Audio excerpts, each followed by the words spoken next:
What's going on, guys? So you may or may not have seen the video where I kind of did something stupid, and while I was reviewing the Ram Limited 1500 truck, I was trying to figure out if I wanted to adjust the towing mirrors before we hitched it up to this Texas Pride dump trailer, and I inadvertently ran over the solar panel that used to be right here. Now, it is shattered and in the back of the dump trailer. So I couldn't do what I told you guys I was going to do before in another video, where I was going to compare this etrailer solar panel kit to the one that I got on Amazon. So the one I got on Amazon, I think it was about $110, $120. The price may have changed by now, and you know, it worked reasonably well. The problem is the whole stand and everything for it just felt really cheap, really flimsy. Anyways, the good folks over at etrailer, my official channel sponsor, provided me this solar panel to kind of do a side-by-side comparison. Now, I already ordered a replacement from Amazon, so I dropped another $110, $120, and it should be here probably in the next 4 or 5 days, so I'll be able to do a better side-by-side comparison. But I do have this one from etrailer. I'm going to get it unboxed and put in place. Now, I'm still trying to figure out what could be causing the parasitic draw off of these batteries, because when that solar panel was ran over, these things were fully charged, and now I am down to 2 bars right here. So again, I'm trying to figure out what it could be. I don't have anything on here right now. I'm going to install a disconnect switch on the negative terminals just so I can really verify what could be causing a parasitic draw. I thought it might be the little wireless remote antenna right there, but I have that on a switch, so when I flip the switch down, it kills all power to that. It could potentially be the control box for the winch. It could be the solar charge controller. I could be losing it through the solar panel that's right here. I really don't know. This one's been disconnected because it stopped working.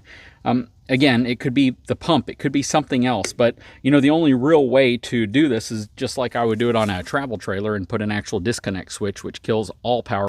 But what I'm going to do right now is I'm going to hook up the etrailer. This is an 80-watt panel. I think the whole kit's about $350 in that range, so it's not what I would consider to be a super inexpensive kit. What's nice is it comes with the controller. It's a much larger panel, and the stand is far more robust, according to what I've seen in pictures. But once we get this thing unbagged, I'll be able to tell you firsthand. Now, with the panel that I removed, I had to build kind of a mount for it because it didn't come with one. It just came with some really, really cheap, flimsy metal brackets that you could set on something or you could bolt down to something. And for me, I ended up bolting them down to this little wooden platform I had made. But what's nice about this kit is I believe it comes complete with everything, and it also folds up and kind of gets out of the way when you're not using it. I know that there are solar panels, even 50 or 100-watt panels or 150-watt panels out there that are more affordable, and I could just get one panel. And etrailer carries those. The challenge is when you get one of those, you tend to have to get it with a controller, and then you have to figure out how you're going to mount it, what you're going to mount it to. You know, people pay for convenience, and this is convenient. And this is one of those things that, you know, if you just want to get what you need, a case, and you want to be able to just set it out there, clamp it to your battery terminals, and set it and forget it, this is probably going to work out better for most people. But be warned, you are going to pay a little bit for that. You're going to pay a little bit for that convenience. Let me equate it to a dump trailer. You could easily get a non-dump trailer, just a utility trailer. You could load it up with everything you need. You could convert it into a dump trailer, but it's going to cost you more money, and it's going to take more time, and it's going to take longer whenever you want to set it up. But when you get a dump trailer, you know, you have a pump, you have everything you need to get this thing tipped up and emptied out very quickly. You would be surprised how many times I go to the landfill and I'm in and out in half the time, not even half the time, maybe a tenth of the time that it takes some of those folks that are trying to move everything off by hand. So, you know, there's something to be said about convenience. Compare a power drill to a manual screwdriver, right? There's so many scenarios where you can justify it. Now, all I'm saying is that you are going to pay a premium for this because it's convenient.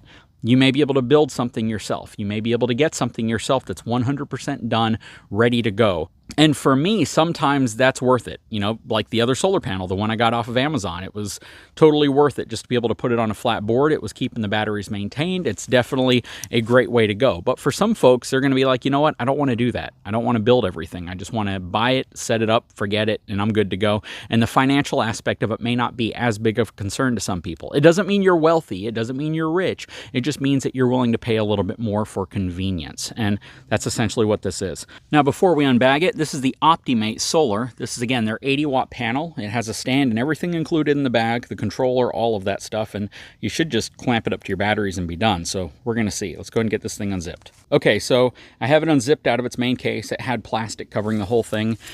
It came in really good shape. You can see the stands right here on the back. The controller's built into it right there. It's got the plug right here. And then there's another little bag of components right here, which are going to be all your plugs and terminals. So everything's stored really nice. Now you're going to want to be careful with this if you move it around, only because there's no real thick padding on this bag. So if you smack it into something, it's probably going to crack the glass solar cells on the front.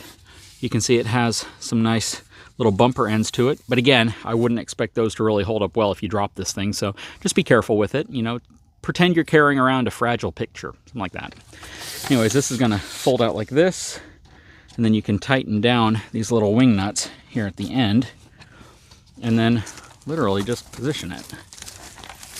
I'm doing this all in real time. There you go. All aluminum. So that's really nice. And you're done. That's it. You just literally take your plugs out.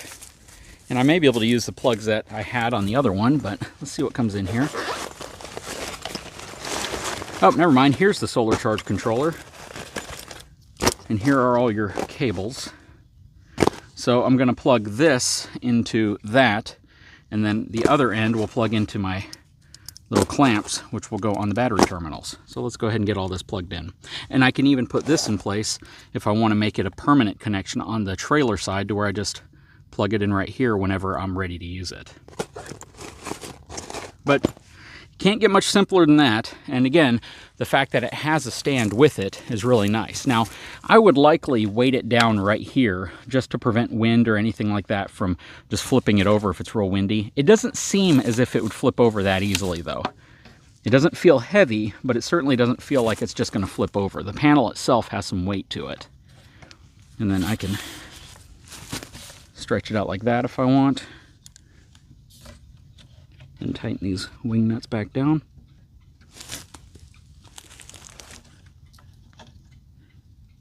Like that. And then right here, okay, so the solar panel is going to come in from this side, and then this is going to go out to the battery.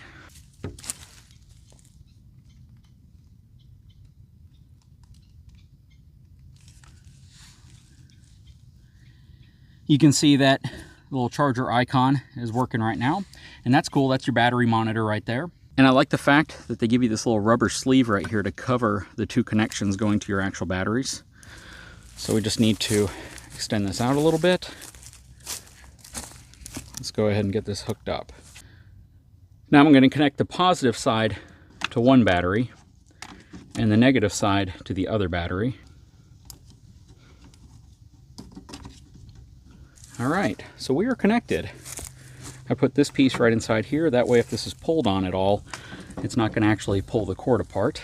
So I could probably do this a little different, maybe like that. That way, if it is pulled on, it'll unplug it, but this part will stay inside the trailer and not rip it off the battery terminals. All right, so it says the batteries, according to this, are about half full. You see that it's charging it? Very cool. You know, it's just a very convenient setup. This took a lot less time than the other one, even though the other one was very simple in terms of plugging it in, connecting it. I didn't have to do much there. The challenge is I had to build a base for it.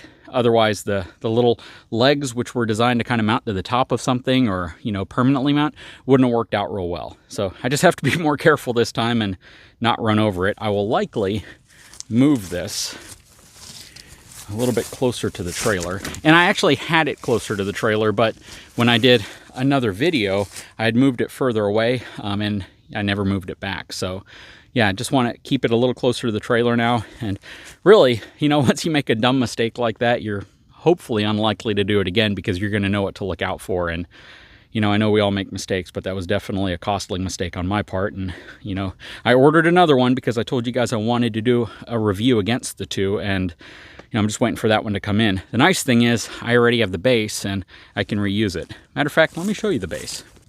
So here's the base. And yes, that is the old receiver off of the Brookstone that we removed. I was going to give it to somebody, but they never came to pick it up.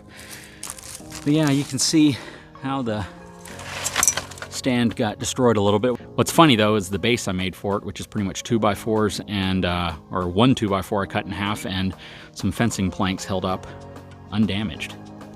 And there's a pretty butterfly right there that isn't flying away. He's checking out my stand. Hey buddy.